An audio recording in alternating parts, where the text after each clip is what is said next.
Hello people, welcome to miles and smiles. Visakha steel plant ప్రాంగణంలో ఉన్న ఓ విశేష శక్తి కేంద్రం, బలానికి ప్రతీక, భక్తికి నిలయము శ్రీ ఆంజనేయ స్వామి దర్శనం. ప్రతి మంగళవారం, శనివారం భక్తులు హనుమంతుని ఆశీస్సుల కోసం తరలి వస్తారు. హనుమాన్ చాలీస పట్టణంతో ఆలయం ప్రత్యక్ష దేవతలా అనిపిస్తుంది. ఓసారి తప్పకుండా ఈ దేవాలయానికి రండి. శాంతి, శక్తి, ఆధ్యాత్మిక అనుభూతి మీకోసమే. ఇక్కడ ఉన్న ఆంజనేయ స్వామి విగ్రహం విశాలమైన ఆకారంలో ఆశీర్వాద హస్తంతో దూరం నుంచే భక్తుల హృదయాన్ని ఆకర్షిస్తుంది.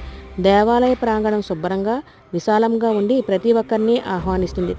ఈ ఆలయ ప్రాంగణంలో హనుమంతునితో పాటు రామలక్ష్మణులు కూడా కొలువై ఉన్నారు.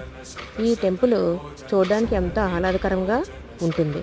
సో మీరందరూ కూడా వచ్చి ఈ సీతారాములను కూడా దర్శించుకుంటారని కోరు. Thank you for watching. Like, share and subscribe.